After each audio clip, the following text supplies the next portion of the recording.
Welcome back to By the Pages. A huge thank you to our returning listeners, and if you're new here, welcome aboard. Don't forget to like, share, and subscribe so you don't miss out on future deep dives. Today, we're taking a deep dive into the captivating world of the books of Samuel. You might be familiar with some of the famous stories like David and Goliath, but get ready for some surprises and fresh perspectives.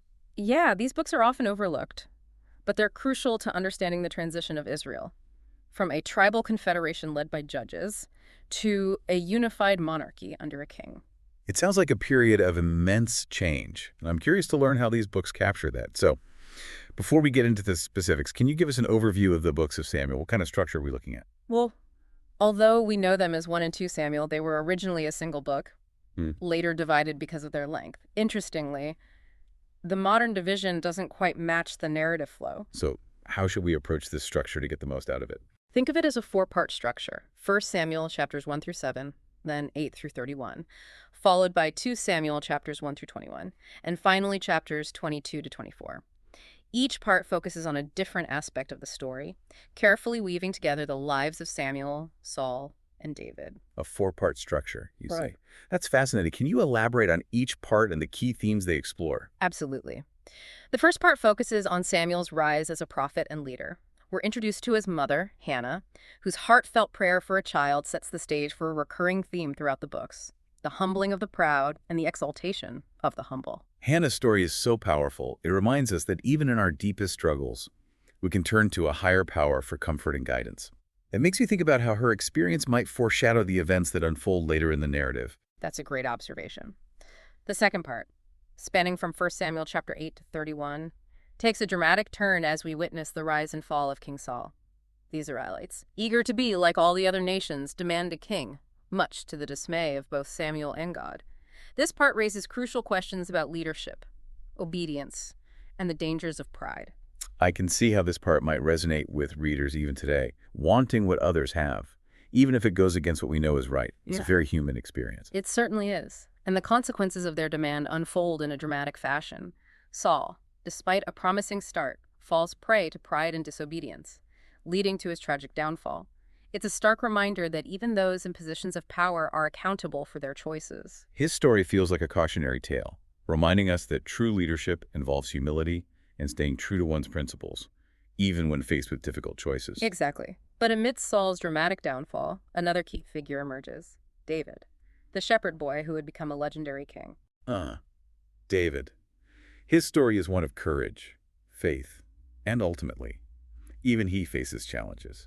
I remember the iconic story of David and Goliath, but I'm curious to delve deeper into its significance beyond the surface level. What insights can we gain from this famous encounter? The story of David and Goliath is more than just a tale of bravery. It's a powerful example of God's preference for the humble. David, a seemingly insignificant shepherd, armed with only a sling and unwavering faith, defeats the mighty Philistine giant Goliath. This victory foreshadows David's future destiny and emphasizes that true strength comes not from physical prowess, but from trust in a higher power. It's a reminder that appearances can be deceiving, and that true greatness often lies in unexpected places. Precisely. David's victory over Goliath sets the stage for the next part of our deep dive, where we'll explore his rise to the throne and the complexities of his reign. But before we move on, is there anything that particularly stood out to you in this first part? That what really struck me was the contrast between Samuel and Saul. Samuel, a humble servant chosen by God, versus Saul, a king chosen by the people, ultimately succumbing to the trappings of power. It raises some intriguing questions about the nature of leadership and the challenges of staying true to one's calling. What about you? What resonated with you? What fascinates me is the recurring theme of God working through ordinary individuals. Hannah's desperate plea, Samuel's humble service, and even David's unexpected victory. They all point to the idea that God can use anyone, regardless of their background or social standing, to achieve extraordinary things. That's a powerful message. What happens next in this epic saga? Well, David's ascent to the throne. It isn't a simple coronation.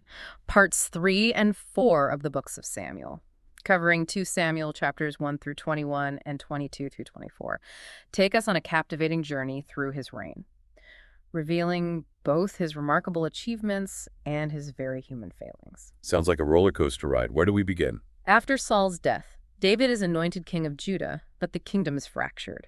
He faces opposition from Saul's son, Ishbosheth, who rules over the remaining tribes. There's a power struggle. A civil war, even. Precisely. This period of conflict highlights the challenges of uniting a divided nation and securing lasting peace.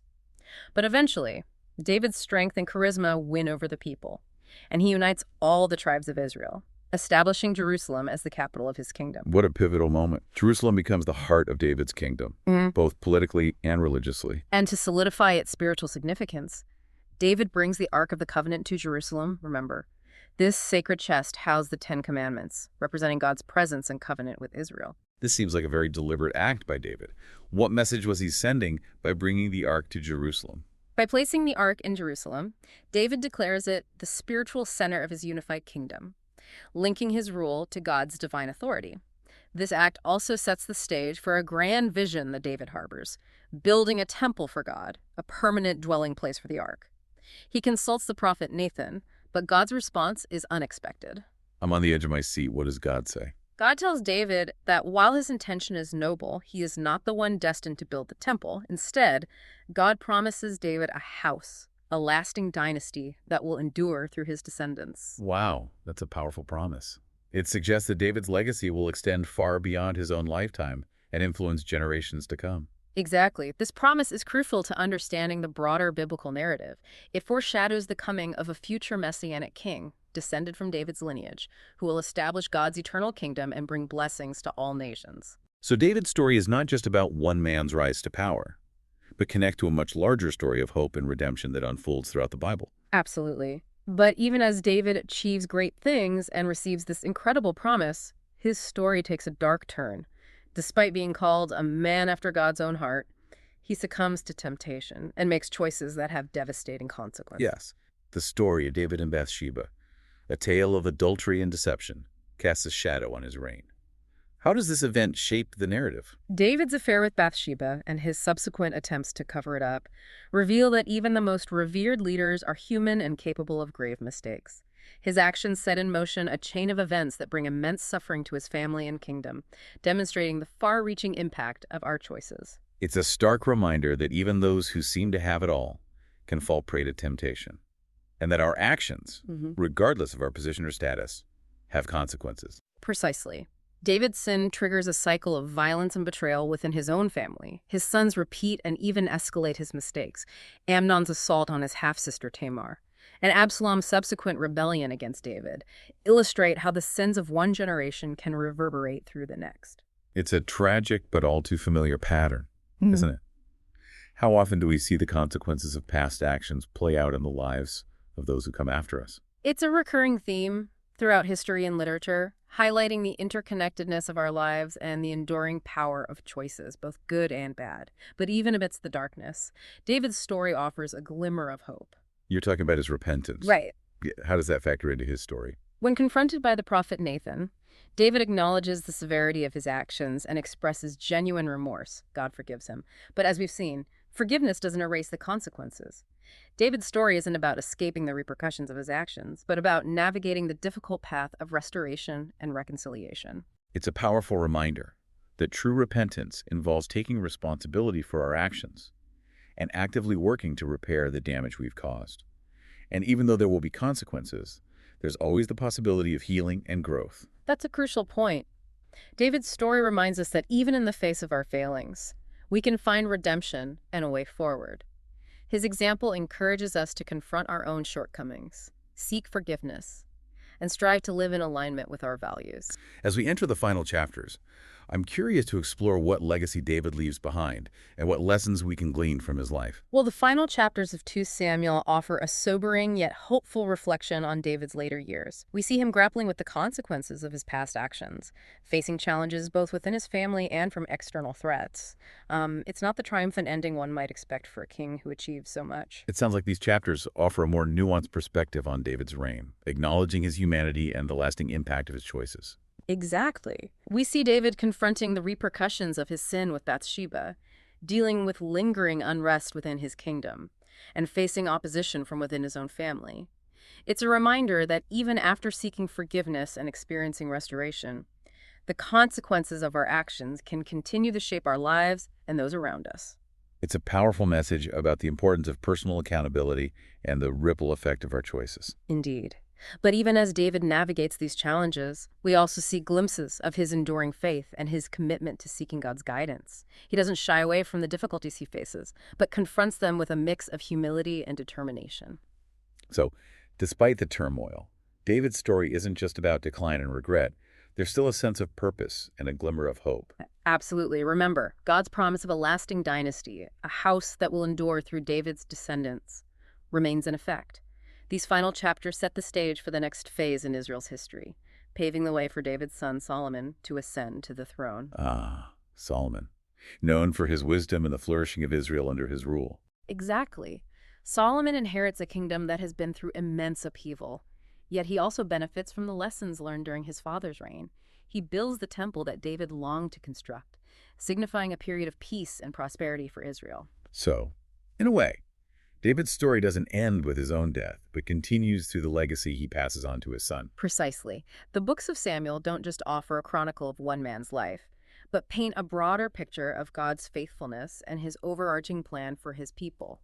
Even amidst human frailty and failure, God's purposes prevail. He establishes David's dynasty and works through Solomon to bring about a period of flourishing for Israel. It's a powerful reminder that God can bring good out of difficult circumstances, and that our stories, even with their imperfections, can contribute to a larger narrative of hope and redemption. And it's important to remember that David's story, with all its complexities and contradictions, points towards a greater hope that extends beyond the pages of the Old Testament. You're talking about the promise of a future Messiah, a descendant of David, who will one day rule with perfect justice and compassion. Exactly. The books of Samuel, while rooted in the historical context of ancient Israel, offer timeless truths about leadership, faith, and the human condition.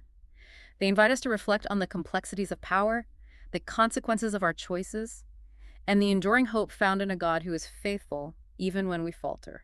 As we conclude this deep dive, I'm struck by how relevant these ancient stories remain. We all face challenges, make mistakes, and grapple with the complexities of leadership in our own lives. What key takeaways would you leave our listeners with today? First, remember that true leadership involves humility, integrity, and a willingness to learn from our mistakes. Second, our choices have consequences, both for ourselves and those around us, but even in the face of failure, there's always the possibility of redemption and restoration. And finally, never underestimate the power of faith and trust in a higher purpose, even when navigating difficult circumstances. Thank you for guiding us through this fascinating journey through the books of Samuel. It's been a privilege to explore these ancient texts with you and discover the timeless wisdom they hold for us today.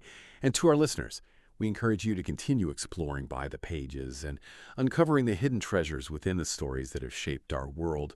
Don't forget to like, share, and subscribe so you don't miss out on future deep dives. Until next time, happy reading.